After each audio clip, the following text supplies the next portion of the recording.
Bueno, muy buenos días.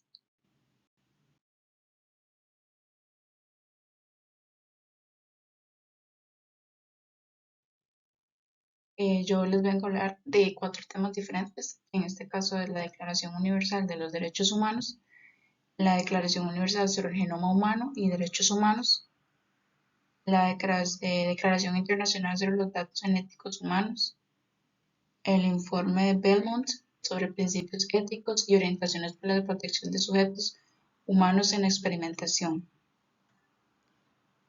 Y bueno, mi nombre es Charis Alfaro Lara. En el caso de la Declaración Universal de los Derechos Humanos, fue adoptado por la Organización de las Naciones Unidas, la ONU, que acababa de formarse el 10 de diciembre de 1948. El sistema surgió como respuesta a los actos de barbaridad ultrajantes para la conciencia de la humanidad, cometida durante la Segunda Guerra Mundial. La aprobación de este proyecto de ley reconoce que los derechos humanos son el fundamento de la libertad, la justicia y la paz.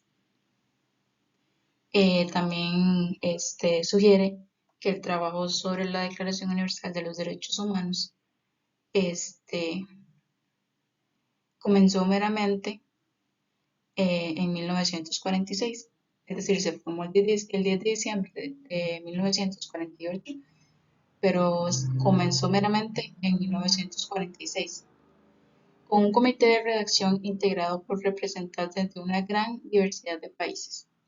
Entre ellos está Estados Unidos, Líbano y China. El comité de redacción se amplió posteriormente para incluir a representantes de Australia, Chile, Francia, Reino Unido y la Unión Soviética, lo que permitió que el documento se beneficiara de aportaciones de estados de todas las regiones y de su diversidad de contextos religiosos, políticos y culturales. Después de esto, la declaración fue debatida por todos los miembros de la Comisión de Derechos Humanos de la ONU, donde finalmente fue adoptada por la Asamblea General en 1948.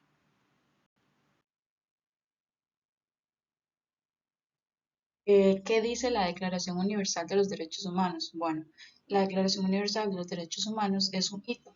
Por primera vez el mundo tiene un documento universalmente aceptado de que todos los seres humanos son libres e iguales independientemente de su género, color, credo, religión u otras características.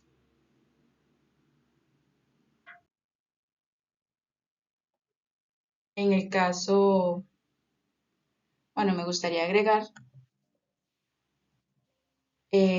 que en el caso de que decía la Declaración de los Derechos Humanos, bueno, los 30 derechos y libertades contenidos en la Declaración Universal de los Derechos Humanos incluyen el derecho a no ser sometido a tortura, el derecho a la libertad de expresión, el derecho a la educación, el derecho a buscar asilo.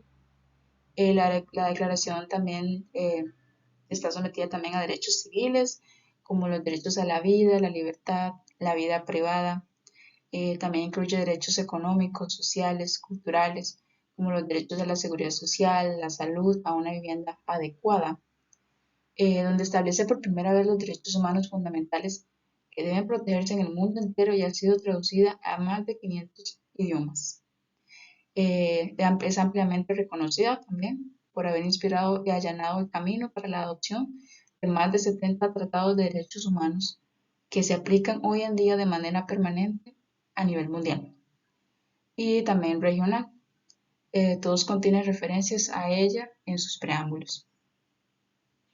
Ahora sí, meramente les comentaré un poco del preámbulo, que se consideran varios aspectos como por ejemplo, considera que la libertad, la justicia y la paz en el mundo se basan en el reconocimiento de la dignidad esencial y de los derechos iguales e inalienables de todos los miembros de la familia.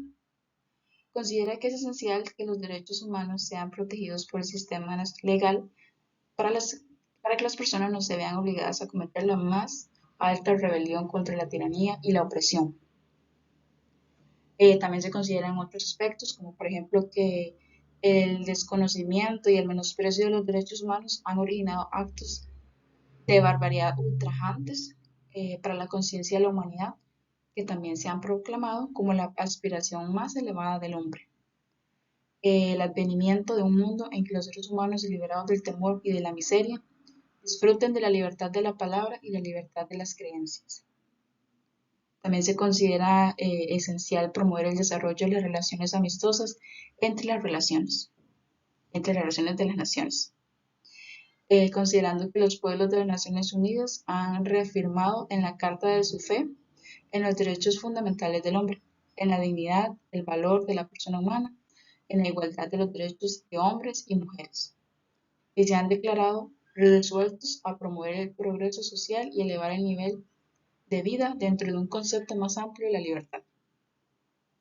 También se considera que los Estados miembros se han comprometido a asegurar, en cooperación con la Organización de las Naciones Unidas, el respeto universal y efectivo de los derechos y libertades fundamentales del hombre.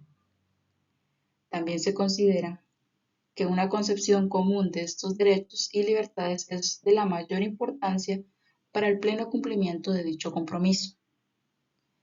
Y por último, la Asamblea General proclama la presente Declaración Universal de los Derechos Humanos como ideal común por el que todos los pueblos y naciones deben esforzarse, a fin que tanto los individuos como las instituciones, inspirándose constantemente en ella, promuevan mediante estos aspectos la enseñanza y la educación, el respeto a los derechos y libertades, además que aseguren por medidas progresivas de carácter nacional e internacional su reconocimiento y aplicación universales y efectivas, tanto entre los pueblos de los Estados miembros como entre los territorios colocados bajo su jurisdicción.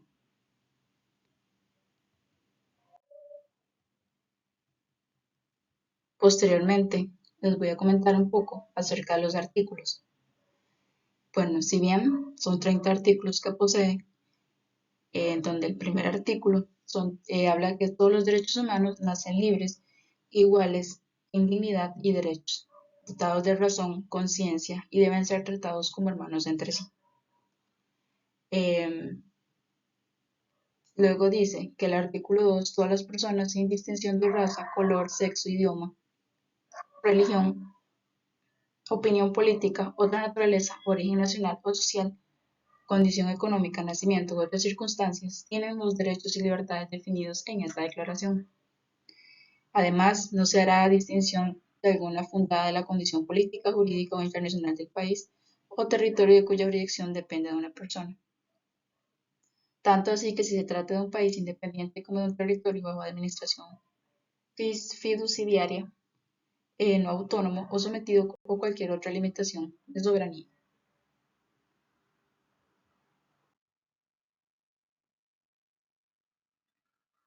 En cuanto al artículo 3, toda persona tiene derecho a la vida, la libertad y la seguridad. El artículo 4 nos informa que nadie está sujeto a la esclavitud o la servidumbre, y todas las formas de esclavitud y la trata de esclavos están prohibidas. El artículo 5 nos dice que nadie será objeto de torturas, tratos o penas crueles, inhumanos o degradantes. El artículo 6 nos dice que toda persona tiene derecho a que se le reconozca su personalidad jurídica en todas partes. El artículo 7, todas las personas son iguales ante la ley y tienen derecho a igual protección de la ley sin distinción. Toda persona tiene derecho a igual protección contra la discriminación y la incitación de la discriminación en contravención de esta declaración.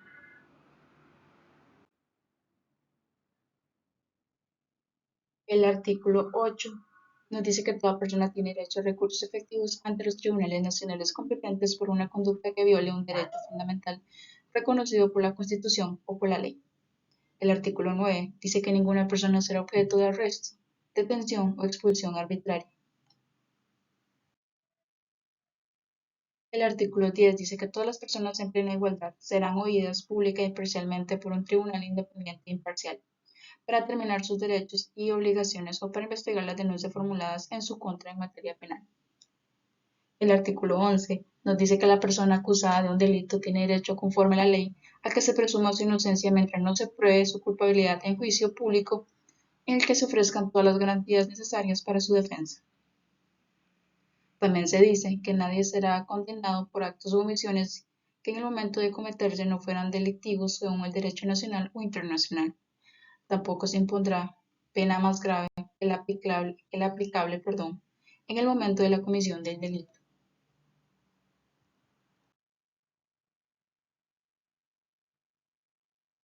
El artículo 12 nos dice que nadie debe ser objeto de injerencias arbitrarias o en su vida privada, su familia, su domicilio o su correspondencia, ni de ataques a su honor o reputación. Toda persona tiene derecho a la protección jurídica contra tales injerencias o ataques. Artículo 13. Toda persona tiene derecho a circular libremente por el territorio del Estado y elegir su lugar de residencia. Toda persona, la segunda parte, dice que toda persona tiene derecho a salir y regresar a cualquier país, incluido el propio.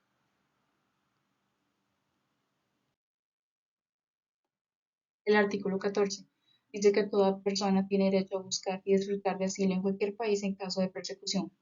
Este derecho no se ejercerá contra actos judiciales basados en delitos comunes reales o contrarios a los propósitos y principios de las Naciones Unidas. El artículo 15 dice que toda persona tiene derecho a una nacionalidad y nadie podrá ser privado arbitrariamente de su nacionalidad o del derecho a cambiar de nacionalidad. El artículo 16 dice que los hombres y mujeres en edad de contraer matrimonio tendrán derecho a contraer matrimonio y formar una familia y a disfrutar de los mismos derechos que implican durante el matrimonio y en situaciones de disolución del matrimonio, sin restricción alguna por motivos de raza, nacionalidad o religión. El matrimonio solo puede celebrarse con el libre y pleno consentimiento de los futuros esposos. La familia es un elemento natural y fundamental de la sociedad y merece protección social y estatal.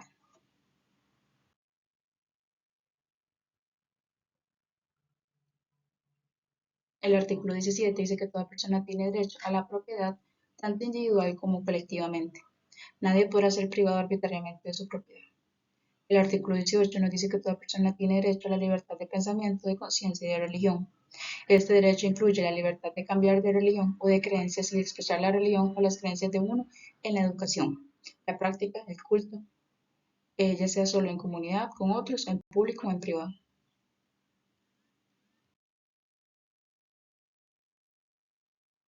El artículo 19 dice que todas las personas tienen derecho a la libertad de expresión y de opinión. Este derecho incluye el derecho a no ser acosado por su opinión y el derecho a investigar, obtener y difundir información y opiniones a través de las fronteras nacionales a través de todos los medios de expresión. El artículo 20 dice que toda persona tiene derecho a la libertad de reunión y asociación de manera pacífica. Nadie podrá ser obligado a afiliarse a una asociación. El artículo 21 dice que toda persona tiene derecho a participar en su gobierno, ya sea directamente o a través de representantes libremente elegidos. El punto número 2 dice que toda persona tiene derecho a acceder a las funciones públicas de su país en igualdad de condiciones. El punto número 3 dice que la voluntad del pueblo es la base de la autoridad del poder público. Esta voluntad se expresa a través de elecciones regulares y genuinas, sufragio universal, igualitario, votaciones secretas u otros mecanismos equivalentes que garanticen la libertad de elección.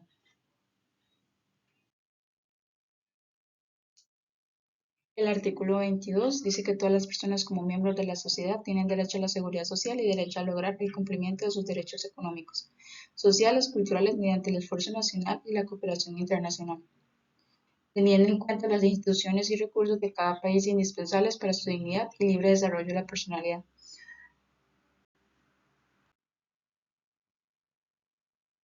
El artículo 23 nos dice que toda persona tiene derecho al trabajo, a la libre elección de empleo, condiciones de trabajo equitativas y satisfactorias para la protección contra el desempleo. Toda persona tiene derecho a igual salario por igual trabajo sin discriminación.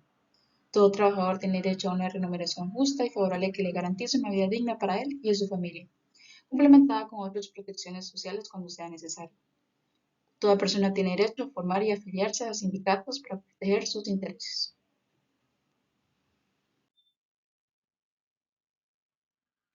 El artículo 24 nos dice que toda persona tiene derecho al descanso, al disfrute, del ocio, a la limitación razonable de la jornada laboral y a los permisos regulares retribuidos.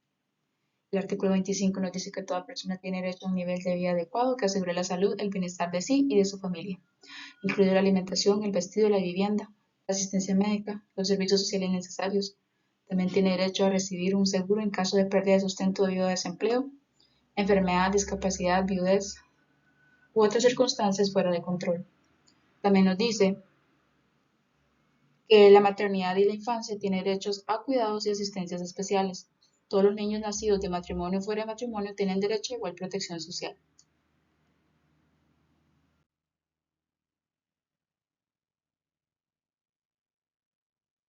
El artículo 26 nos dice que toda persona tiene derecho a la educación. La educación debe ser gratuita, al menos en lo que se refiere a la instrucción elemental y fundamental. La educación primaria es obligatoria. La educación técnica profesional debe generalizarse. El acceso a los estudios superiores será igual para todos en función de los méritos respectivos. La educación tiene por objeto el pleno desarrollo de la personalidad humana y fortalecimiento del respeto a los derechos humanos y de las libertades fundamentales. Promoverá, promoverá la comprensión, la tolerancia y la amistad entre las naciones y todos los grupos étnicos o religiosos. Además, promoverá el desarrollo de las actividades de las Naciones Unidas para el mantenimiento de la paz. Y los padres tendrán derecho a, bueno, preferentemente escoger el tipo de educación que habrá que proveer a sus hijos.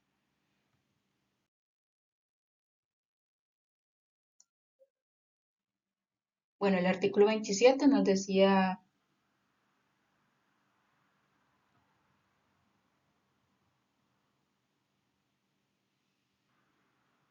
el artículo 27 nos decía que toda persona tiene derecho a tomar parte libremente en la vida cultural de la comunidad, a gozar de las artes y a participar en el progreso científico y en los beneficios de que él resulte. Toda persona tiene derecho a la protección de los intereses morales y materiales que les correspondan por razón de las producciones científicas, literarias o artísticas de que, bueno, que sea en autor. El artículo 28 nos dice que toda persona tiene derecho a establecer un orden social e internacional en que los derechos y libertades proclamados en esta declaración puedan ejercerse en toda su plenitud. El artículo 29 nos dice que todos los seres humanos tienen obligaciones para con la comunidad en sí. Además, porque solo en ella una persona puede desarrollar su personalidad libre y plenamente.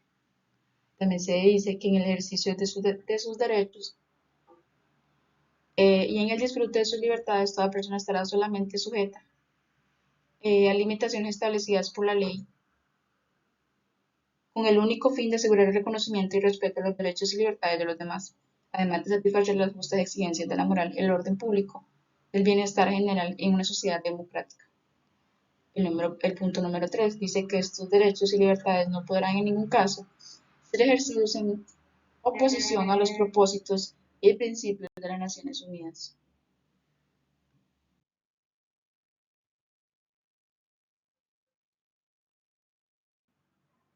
Bueno, el artículo 30 dice que nada de lo dispuesto en esta declaración se interpretará en el sentido de otorgar a ningún Estado, entidad o persona ningún derecho a emprender o a desarrollar alguna actividad o emprender cualquier acción encaminada a suprimir cualquiera de los derechos y libertades proclamados en esta declaración.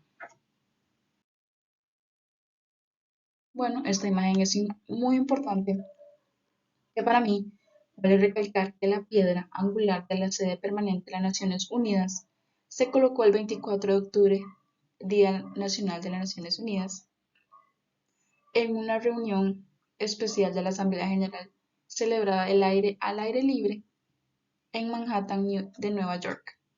La ceremonia, que marcaba el cuarto aniversario de las Naciones Unidas, contó con la presencia del presidente Harry Truman, que fue el orador principal.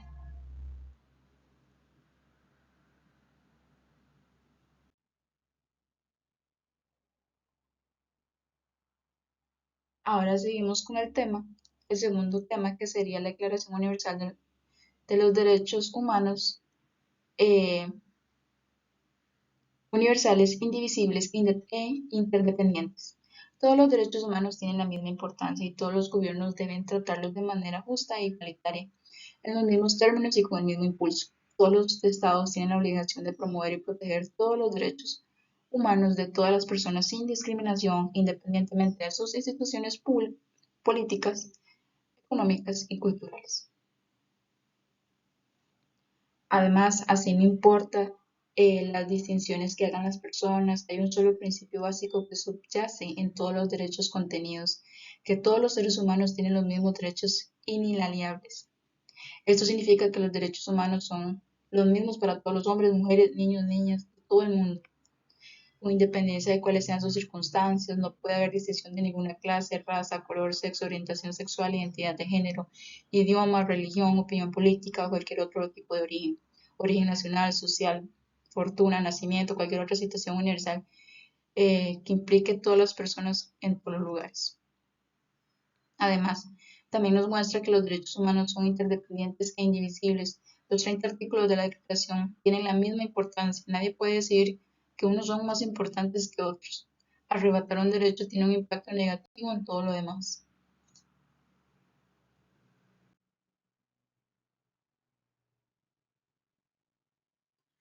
Este tema es otro totalmente diferente. Bueno, no totalmente diferente, sino que ya es arriesgado a otro tema, en donde la Declaración Universal sobre el Genoma Humano y los Derechos Humanos eh, fue adoptado el 11 de noviembre de 1997. La Asamblea General señaló que el preámbulo de la Constitución de la UNESCO impone los principios democráticos de dignidad, igualdad y respeto mutuo de los hombres y la doctrina de desigualdad racial entre hombres y mujeres, culturas y educación. Se indica que la amplia difusión de la cultura y la educación de la humanidad para la justicia, la libertad y la paz son indispensables a la dignidad del hombre. Además, constituyen un deber sagrado que todas las naciones han de cumplir con un espíritu de responsabilidad y de ayuda mutua, en donde se proclama que esa paz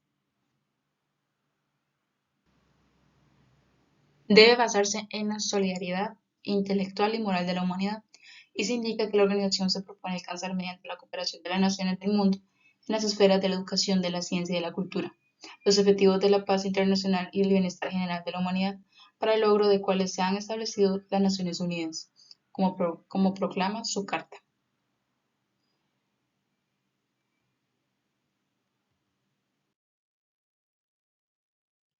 Recuerden solemnemente su adhesión a los principios universales de los derechos humanos, particularmente reafirmados en la Declaración Universal de los Derechos Humanos del 10 de diciembre de 1948 y en los dos pactos internacionales de derechos económicos, sociales y culturales de las Naciones Unidas, y los derechos civiles y políticos del 16 de diciembre de 1966, la Convención de las Naciones Unidas para la Prevención y Sanción de los Delitos de Genocidio del 9 de diciembre de 1948.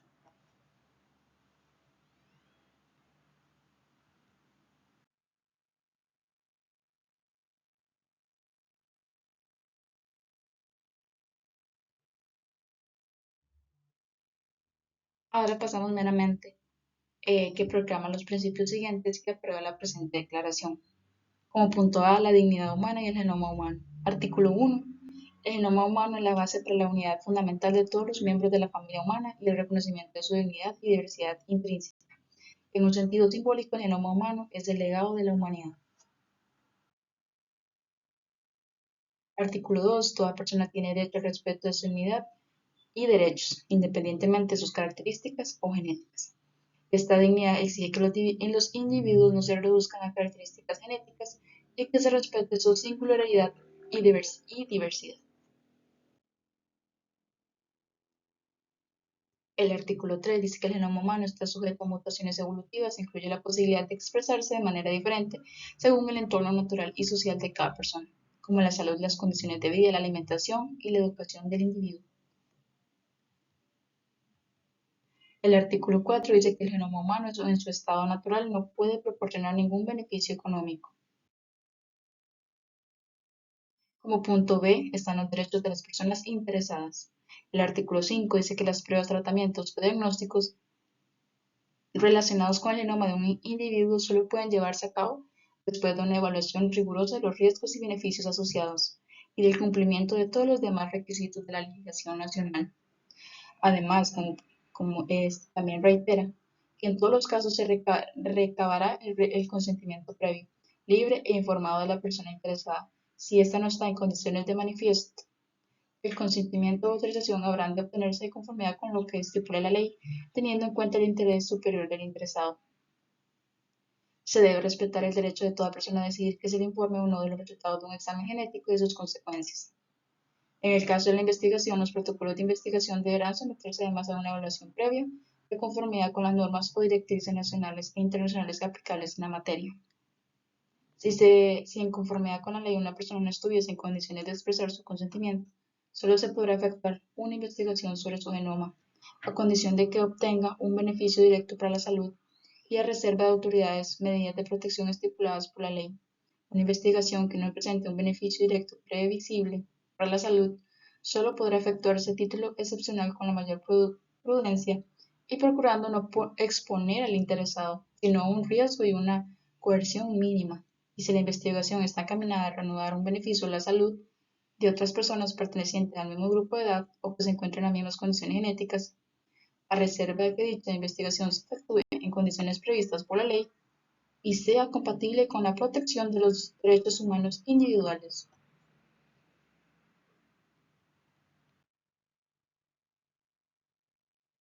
El artículo 6 nos dice que ninguna persona será objeto de discriminación basada en características genéticas con el propósito o como consecuencia de vulnerar sus derechos y libertades fundamentales o el reconocimiento de la dignidad.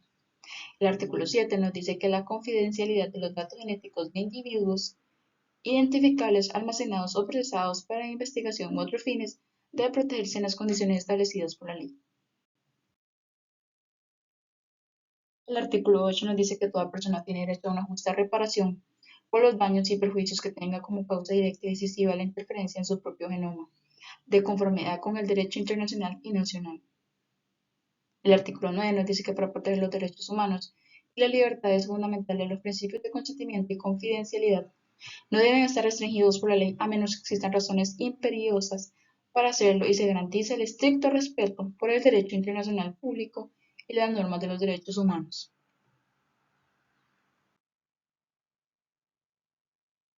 Punto C. Investigaciones sobre el genoma humano. Artículo 10. Dice que cualquier investigación relacionada con el genoma humano o sus aplicaciones, especialmente en los campos de la biología, la genética y la medicina, no deberá anular el respeto por los derechos humanos, las libertades fundamentales y la dignidad humana como emanados de individuos o grupos de humanos.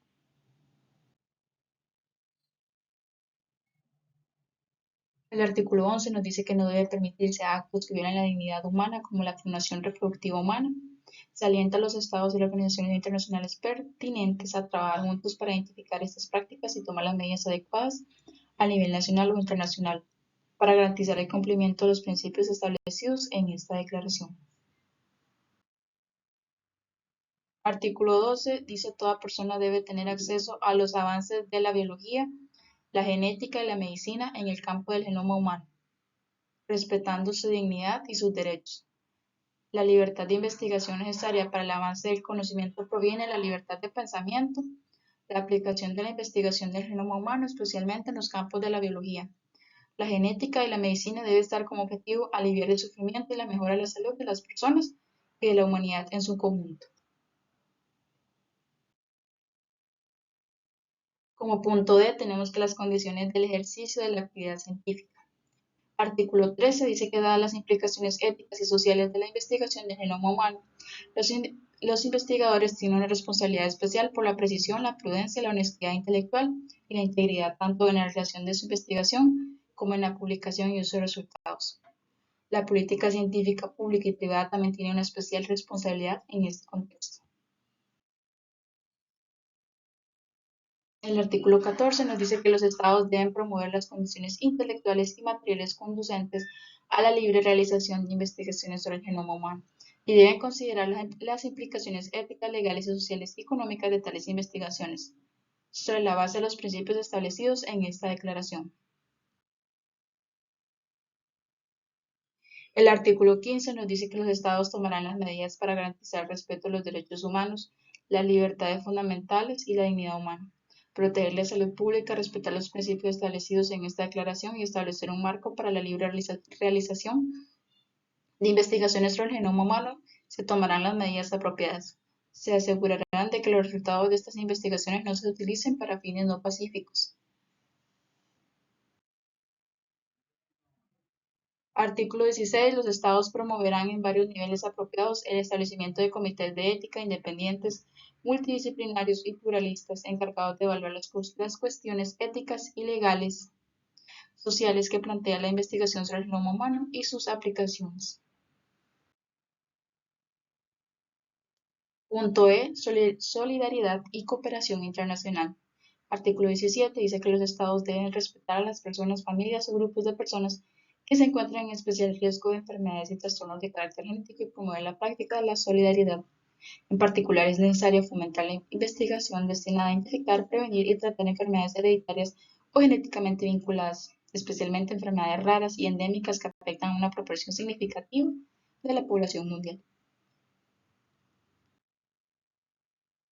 El artículo 18 nos dice que los estados tendrán debidamente en cuenta los principios enunciados en la presente declaración y harán todo lo posible por seguir promoviendo la difusión internacional de los conocimientos científicos sobre el genoma humano, la diversidad humana y la investigación genética, en particular para promover la cooperación científica y la cultura científica entre la industria y los países en desarrollo. El artículo 19 nos dice que en el contexto de la cooperación internacional con los países en desarrollo, los estados deberían asegurar: punto número 1, que se prevenga el abuso y se evalúen los riesgos y beneficios de la investigación del genoma humano. Punto 2, desarrollar y fortalecer las capacidades de investigación en biología humana y genética en los países en desarrollo. Punto 3, los países en desarrollo pueden sacar provecho de los resultados de las investigaciones científicas y tecnológicas, a fin de que su utilización del progreso económico y social pueda redundar en beneficio de todos. Punto 4. Se fomente el libre intercambio de conocimientos e información científicos en los campos de la biología, la genética y la medicina. Además, dice que las organizaciones internacionales competentes deben apoyar y promover las medidas adoptadas por los estados a los fines enumerados más arriba.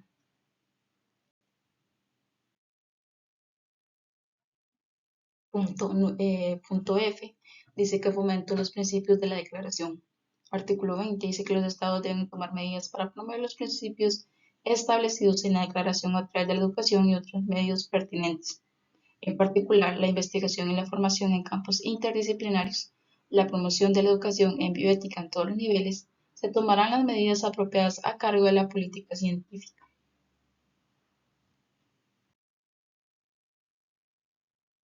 Artículo 21. Dice que los estados deben promover otras formas de investigación, formación y difusión de información para que la sociedad y cada uno de sus miembros sean más conscientes de sus responsabilidades en temas fundamentales relacionados con la defensa de la dignidad humana. Realizan investigaciones biológicas, genéticas y médicas y las aplicaciones correspondientes.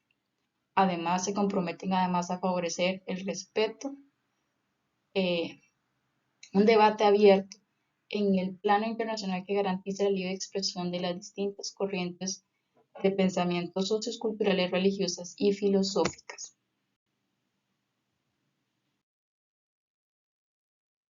Punto G dice que puesta en marcha de la declaración. El artículo 22 dice que los estados velarán por el respeto a los principios establecidos en esta declaración y procurarán promover su aplicación por todos los medios apropiados.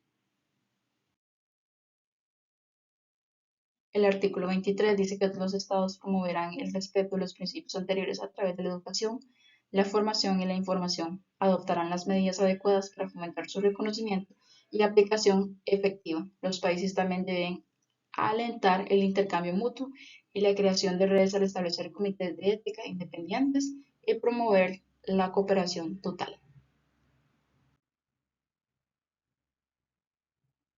Artículo 24. La Comisión Internacional de Bioética de la UNESCO contribuirá a la difusión de los principios establecidos en esta declaración y a una mayor consideración de los problemas planteados por su aplicación y el desarrollo de tecnologías relacionadas. Es necesario organizar consultas apropiadas con las partes interesadas, incluidos los grupos vulnerables. Además, presentará, de conformidad con los procedimientos reglamentados de la UNESCO, recomendaciones a la Conferencia General y presentará asesoramiento en la referente al seguimiento de la presente declaración, en particular en lo tocante a la identificación de prácticas que pueden ir en contra de la dignidad humana, como las intervenciones en línea germinal. El artículo 25 dice que nada de lo dispuesto en esta declaración se interpretará en el sentido de otorgar a ningún Estado, grupo o individuo el derecho a realizar cualquier actividad o conducta que sea contraria a los derechos humanos y la libertad libertades fundamentales, en particular los principios establecidos en esta declaración.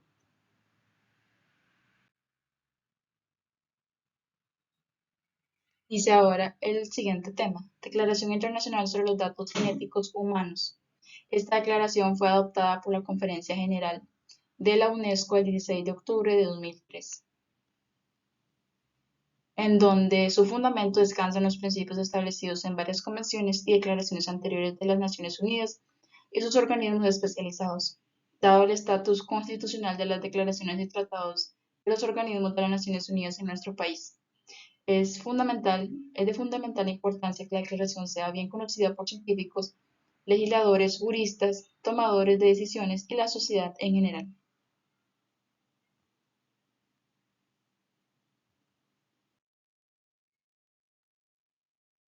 Como reconocimiento hay que felicitar al genoma humano y a la Declaración Universal de los Derechos Humanos por el gran interés que ha despertado en todo el mundo, el fuerte apoyo que ha recibido de la comunidad internacional y el hecho de que los Estados miembros de la hayan considerado importante, buscando en la declaración inspiración en su legislación, reglamentos, normas y reglas, así como condición de conducta y lineamientos éticos.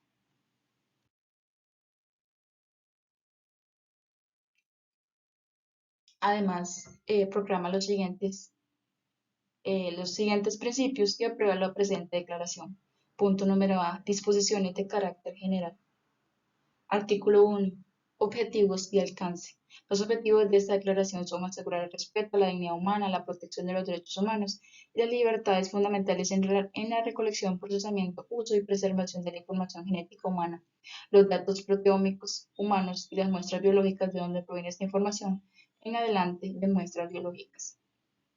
Además, tiene presente los instrumentos internacionales y regionales y de las legislaciones, reglamentos y textos éticos nacionales referentes a la protección de los derechos humanos y las libertades fundamentales, el respeto a la dignidad humana en las actividades de recolección, tratamiento, utilización y conservación de datos científicos y de médicos y personales.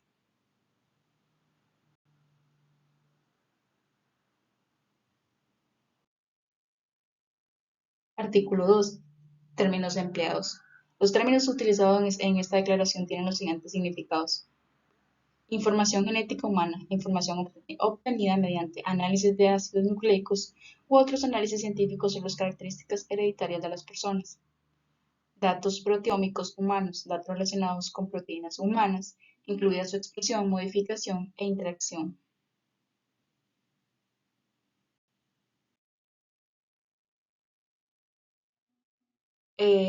Consentimiento específico, eh, informado y explícito otorgado voluntariamente por el individuo para la recolección, procesamiento, uso y almacenamiento de sus datos genéticos.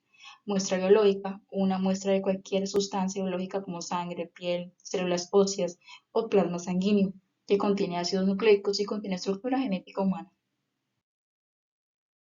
Artículo 3. Identidad de la persona. Cada persona tiene una configuración genética típica. Sin embargo, la identidad de una persona no debe limitarse a sus características genéticas, pues en ella influyen complejos factores educativos, ambientales, personales, así como las conexiones afectivas, sociales, espirituales y culturales de una persona con otras personas. Es también influyente por la dimensión de la libertad. El artículo 4 es singularidad. Dice que los datos genéticos humanos son singulares porque puede relacionarse con la predisposición genética de los individuos, puede tener importantes consecuencias generacionales para la familia, incluidos los hijos y en ocasiones todo el grupo al que pertenece el individuo. Los datos genéticos y los datos proteómicos humanos pueden recopilarse, procesarse, usarse y almacenarse solo para los siguientes fines. Diagnóstico y atención médica. Incluye las pruebas de detección y predictivas. Este es el artículo 5 que se llama finalidades. También para la investigación médica y otras formas de investigación científica. Incluye la investigación epidemiológica, especialmente la investigación sobre genética de poblaciones, la investigación de carácter antropológico o arqueológico. El artículo 6 se llama procedimientos.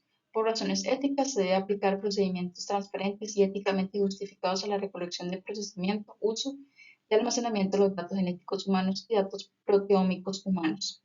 Los estados deben tratar de involucrar a toda la sociedad en el proceso de toma de decisiones sobre la política general de recopilación, procesamiento, uso, preservación de datos genéticos y proteómicos humanos en la evaluación de su gestión. Artículo 7. No discriminación y no estigmatización. Los datos genéticos humanos y datos proteómicos humanos no se utilizarán con fines discriminatorios que violen los derechos humanos, las libertades fundamentales y la dignidad, que resulten o en una violación de los mismos que conduzcan a un perjuicio injustificado. Se debe hacer todo lo posible, cualquier familia o grupo. En este sentido, debe prestarse la debida atención a las conclusiones de los estudios en genética de poblaciones, del comportamiento y su interpretación.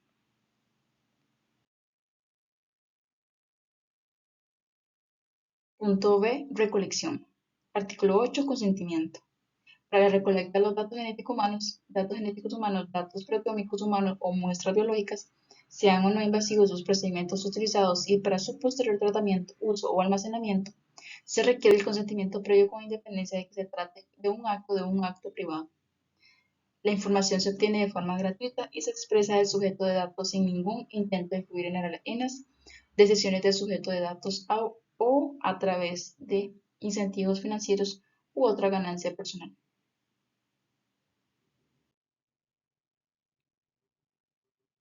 El artículo 9 nos dice que cuando se recopilen datos genéticos humanos, datos proteómicos humanos o muestras biológicas con fines de investigación médica y científica, la persona de que se trate podrá revocar su consentimiento a menos que dichos datos se separen irrevocablemente de personas identificables, de acuerdo con el artículo 6, párrafo D. La retirada del consentimiento no debe implicar ningún perjuicio o sanción para el interesado.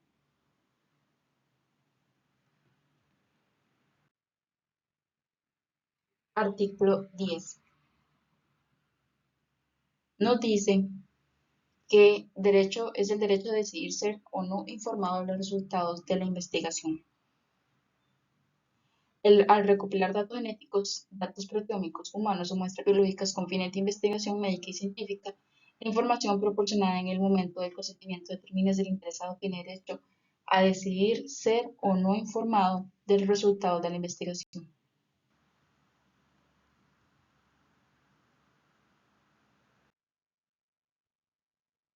Artículo 11. Se llama asesoramiento genético. Por razones éticas, el asesoramiento genético debe estar disponible de manera adecuada cuando se consideran pruebas genéticas que puedan tener un impacto significativo en la salud de una persona. El asesoramiento genético debe ser no vinculante, culturalmente apropiado y propicio para el bienestar de las personas involucradas. Artículo 12. Recolección de muestras biológicas con fines de medicina forense o como parte de procedimientos civiles o penales u otras actuaciones legales. La recopilación de datos genéticos humanos o datos proteómicos humanos con fines forenses o en el contexto de procedimientos civiles, penales o judiciales incluye las pruebas de paternidad, la toma de muestras biológicas sin in vivo o post-mortem solo debería efectuarse de conformidad con el derecho interno en relación con el derecho internacional de los derechos humanos.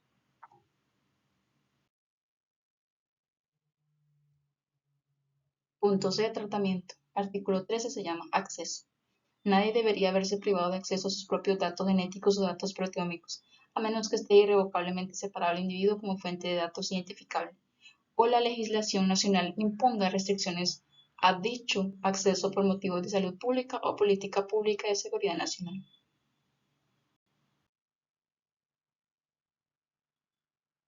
Artículo 14. Privacidad y confidencialidad. Los estados deben tratar de proteger la privacidad de las personas y la confidencialidad de los datos genéticos humanos relacionados con personas, familias o grupos identificables, según corresponda, de conformidad con las leyes nacionales en consonancia con el derecho internacional de los derechos humanos.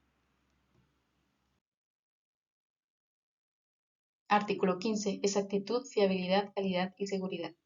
Las personas y entidades responsables del procesamiento de datos genéticos, datos proteómicos humanos y muestras biológicas deben tomar las medidas necesarias para garantizar la precisión, confiabilidad, de calidad y seguridad del procesamiento de estos datos y muestras biológicas.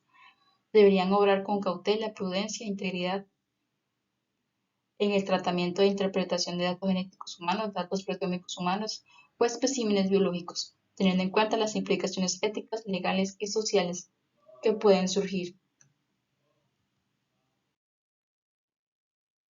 Punto de utilización. Artículo 16 dice que modificación de la finalidad. Los datos genéticos humanos, los datos proteómicos humanos y las muestras biológicas recolectadas para cualquiera de los fines enumerados en el artículo 5 no se utilizarán para otros fines que no sean incompatibles con el consentimiento original, a menos que se obtenga el consentimiento informado voluntario, también que lo haga expresamente el interesado de conformidad en las disposiciones del párrafo. El artículo 8, bien que el derecho interno disponga que de la utilización propuesta responde a motivos importantes de interés público y que sea compatible con el derecho internacional relativo de los derechos humanos. Si la persona en cuestión estuviera incapacitada para otorgar su consentimiento, debería aplicarse a las disposiciones de los párrafos. También nos dice que cuando no pueda obtenerse el consentimiento previo, libre, informado y expreso cuando se trate de datos irreversiblemente disociados de una persona identificable, se podrían utilizar los datos genéticos humanos con arreglo del derecho interno, siguiendo los procedimientos de consulta establecidos en el párrafo B.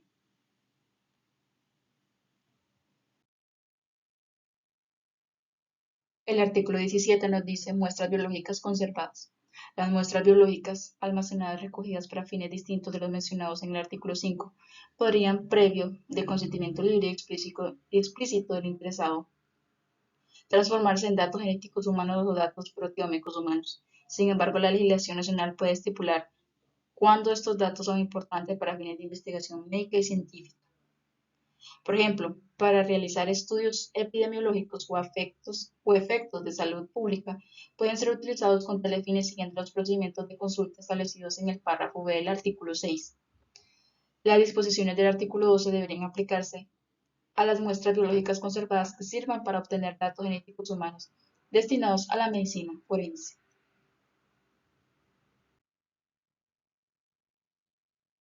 El artículo 18 se llama Circulación y Cooperación Internacional. De conformidad con su derecho interno y con los acuerdos internacionales, los Estados deberían regular la circulación transfronteriza de datos genéticos humanos, los datos proteómicos humanos y las muestras biológicas para facilitar la cooperación médica, científica internacional y garantizar el acceso equitativo de dichos datos. Dichos sistemas deben tener como objetivo garantizar que la parte que recibe los datos los protege adecuadamente de acuerdo con los principios establecidos en esta declaración. Además, los Estados deberían hacer todo lo posible teniendo debidamente en cuenta los principios establecidos en la presente declaración para seguir fomentando la difusión internacional de conocimientos científicos sobre los datos genéticos humanos y proteómicos humanos, favoreciendo en este respecto la cooperación científica y cultural, en particular entre países industrializados y países en desarrollo. Los investigadores deberían esforzarse por establecer relaciones de cooperación basadas en el respeto mutuo en materia científica y ética, que están descritos en el artículo 14.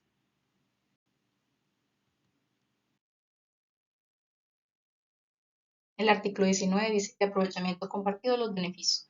Los beneficios derivados del uso de datos genéticos humanos, datos proteómicos humanos o muestras biológicas para fines de investigación médica y científica deben compartirse con la sociedad en general y con la comunidad internacional de conformidad con las leyes o políticas nacionales y los acuerdos internacionales que la aplicación de este principio proporciona los siguientes beneficios, que sería asistencia especial a las personas y los grupos que hayan tomado parte o formado parte en la investigación, acceso a la atención médica, nuevos diagnósticos, instalaciones y servicios para dispensar nuevos tratamientos o medicamentos obtenidos gracias a la investigación, apoyo a los servicios de salud, instalaciones y servicios destinados a reforzar las capacidades de investigación, incremento y fortalecimiento de la capacidad de los países en desarrollo de obtener y tratar datos genéticos humanos tomando en consideración sus problemas específicos.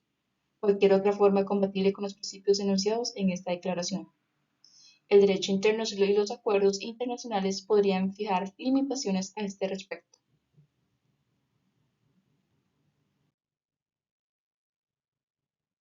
Punto E. Conservación.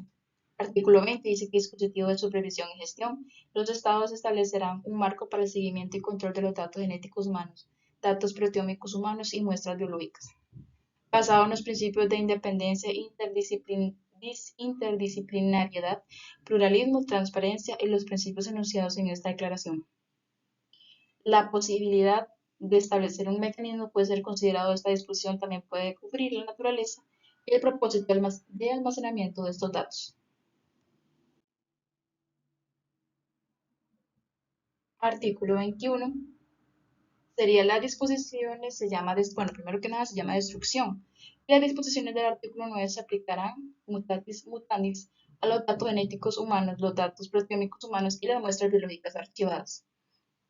Además, los datos genéticos humanos, proteómicos humanos y muestras biológicas de una persona sospechosa obtenidos en el curso de una investigación penal deberían ser destruidos cuando dejen de ser necesarios, a menos que la legislación interna compatible con el derecho internacional relativo a los derechos humanos contenga una disposición en lo contrario. Los datos genéticos humanos son los datos proteómicos humanos y muestras biológicas utilizadas en medicina forense o en procedimientos civiles solo deberían estar disponibles durante un tiempo necesario a esos efectos.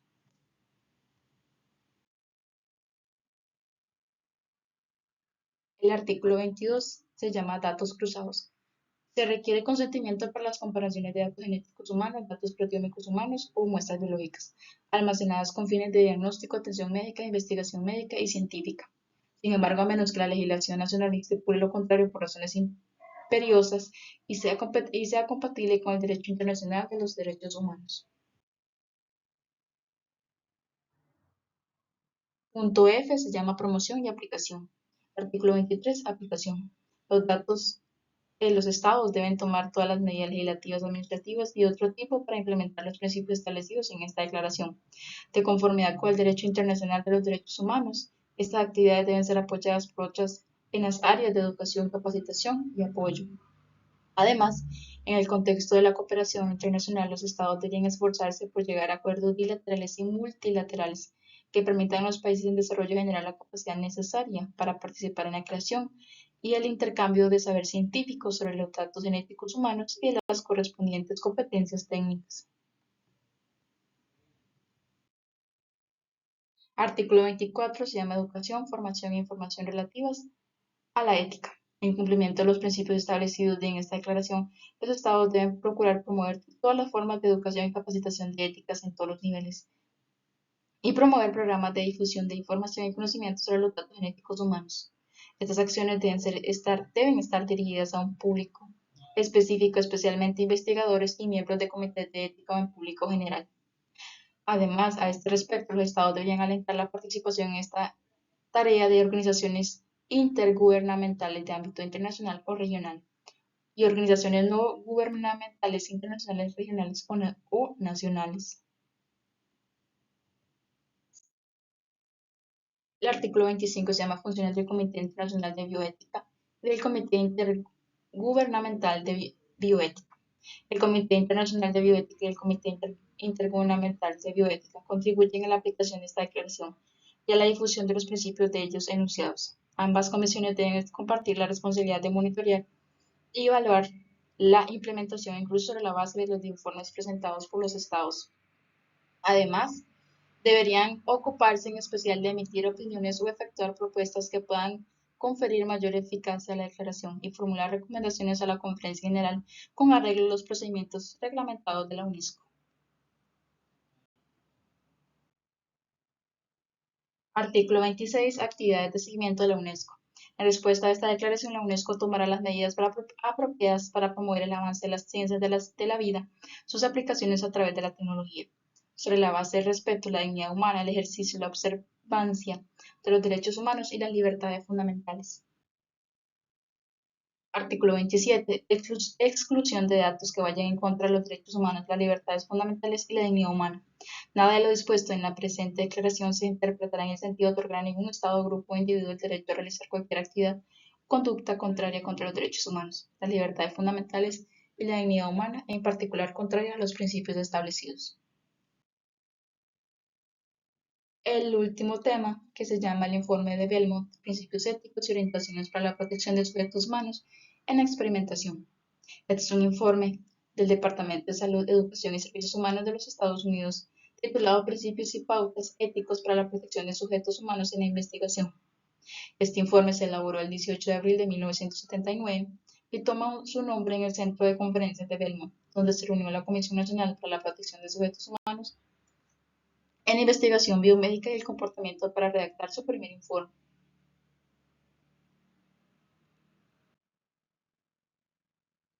Principios éticos básicos. Esta expresión implica un juicio general que sirve de justificación básica para muchas éticas especiales y evaluaciones de comportamiento humano. Además, dicha comisión tiene sus antecedentes en un estudio clínico llevado a cabo en 1932 y 1972. En un estado de Alabama en Estados Unidos. Entonces, son 399 afroamericanos, en su mayoría analfabetos, fueron estudiados para observar la progresión natural de la sífilis no tratada. Los sujetos utilizados en este experimento no dieron su consentimiento para participar en él, no fueron informados de su diagnóstico y fueron engañados al decirles que tenían mala sangre y que podrían recibir tratamiento médico gratuito, transporte gratuito a la clínica, comidas y seguro de sepelio en caso de fallecimiento si participaban en el estudio. Cuando en 1947 la penicilina se convirtió en el tratamiento de elección para la sífilis, los científicos ocultaron esta información para continuar investigando cómo la enfermedad se diseminaba y causaba la muerte.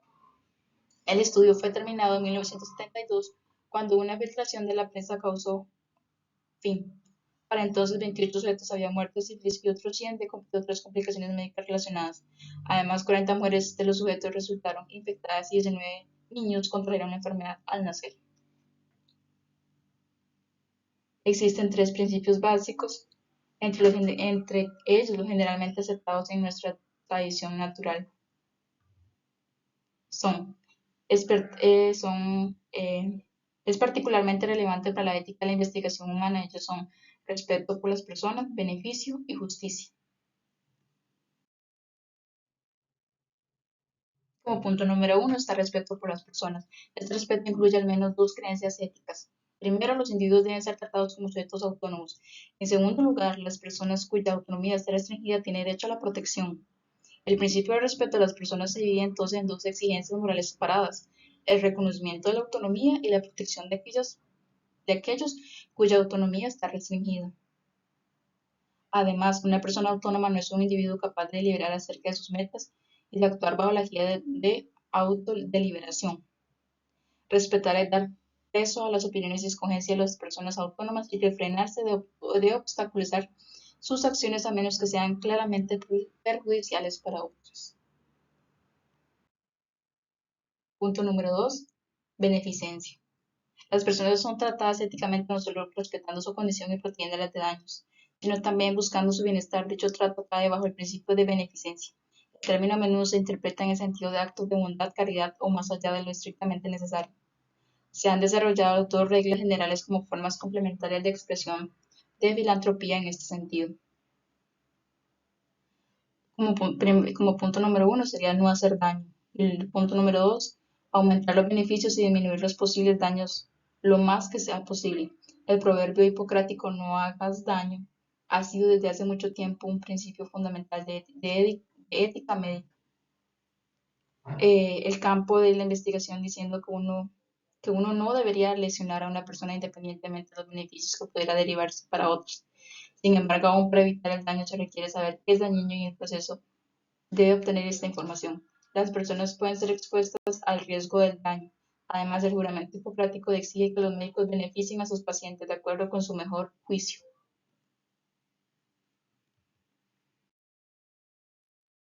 Punto 3. Justicia. ¿Quién debería beneficiarse de la investigación y quién debería soportar la carga? Esta es una cuestión de justicia en el sentido de equidad.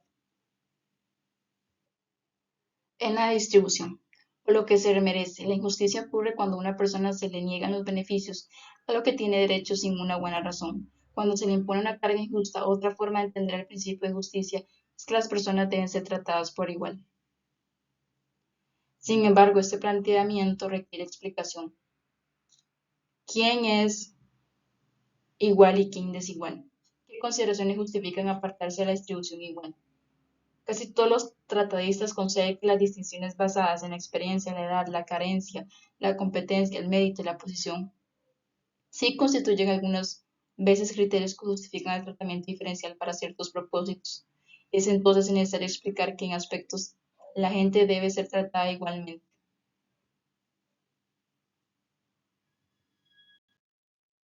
Punto C. Aplicaciones. Aplicando principios generales en la realización de la investigación, se tienen en cuenta los siguientes requisitos: consentimiento informado, evaluación riesgo-beneficio y selección de temas de investigación.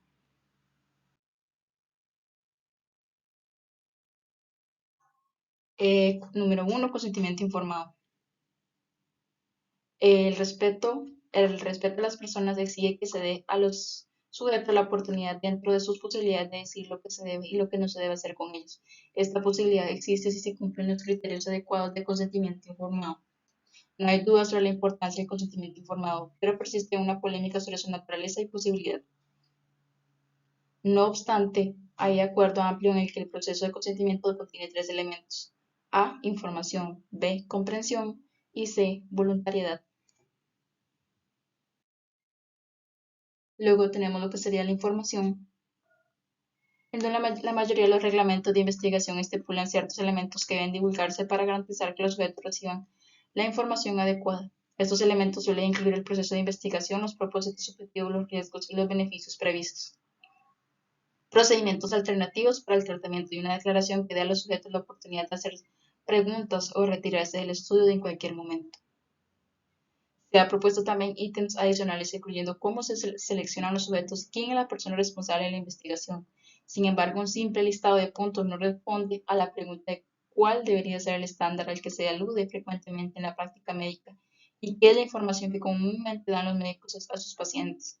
Es inadecuado o que la investigación tiene lugar actualmente popular en las leyes de mala práctica. Exige que el médico revele la información que las personas razonables desearían conocer con el fin de tomar una decisión acerca de su manejo. Luego está el punto que se llama comprensión. Igualmente importante es el formato y el contexto en el que se transmite la información. Por ejemplo, una presentación rápida e inconexa que deja poco tiempo para la reflexión o impide la oportunidad de hacer preguntas puede socavar la capacidad del encuestado para tomar decisiones informadas. La capacidad de comprensión es función del intelecto, la razón, la madurez y el lenguaje, por lo que la presentación de la información debe adaptarse a las capacidades del sujeto. Además, los investigadores son responsables de averiguar si el sujeto ha captado la información. Siempre hay obligación de asegurarse de que la información que se da a los sujetos está completa y que es comprendida adecuadamente. Tal obligación aumenta cuando los riesgos son serios. Luego está el punto de voluntariedad. El consentimiento para participar en la investigación es válido solo si se otorga voluntariamente. Este elemento del consentimiento informado requiere condiciones sin coerción o influencia indebida. La coerción ocurre cuando una persona amenaza intencionalmente con dañar a otra persona para obtener su consentimiento. Por el contrario, la influencia inapropiada se representa ofreciendo recompensas excesivas, injustas, inapropiadas o falsas. Cualquier formato de incentivo, generalmente tolerado, también puede tener una influencia indebida con personas particularmente vulnerables. Las presiones injustificadas usualmente ocurren cuando personas que tienen posiciones de autoridad o gran influencia urgen al sujeto a que acepte cierto curso de acción y especialmente cuando hay de por medio posibles sanciones. El punto 2 se llama valoración de riesgos y beneficios. Esta evaluación requiere una organización cuidadosa de los datos importantes que posiblemente incluya formas alternativas de lograr el beneficio deseado del estudio. Por lo tanto, las revisiones representan una oportunidad y una responsabilidad para recopilar información sistemática y completa sobre un estudio planificado. Para el investigador significa examinar si el proyecto está bien diseñado por un comité de revisión. Es un método para determinar si los riesgos que estarán sometidos los sujetos están justificados para los futuros sujetos y la valoración ayudará a determinar si participan o no. Naturaleza y alcance de los riesgos y beneficios. El requisito de que la investigación se justifique sobre la base de una evaluación positiva de riesgos y beneficios es en gran medida filantrópico. como lo es la obligación moral de obtener el consentimiento informado a partir del principio de respeto por los resultados en presencia del público.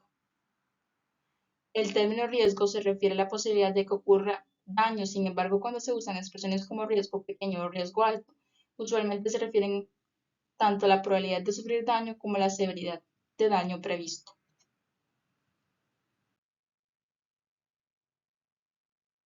Valoración sistemática de riesgos y beneficios.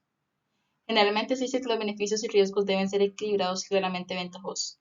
La naturaleza metafórica de estos términos llama la atención sobre la dificultad de hacer juicios precisos. Hay pocos métodos cuantitativos disponibles para revisar los planes de investigación.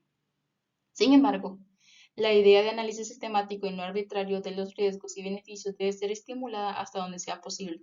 Este ideal exige que quienes toman las decisiones debe ser estimulada hasta donde sea posible. Este ideal exige que quienes toman estas decisiones también sean cabales en acopio y evaluación de la información acerca de todos los aspectos del proyecto que ponderen sistemáticamente las alternativas.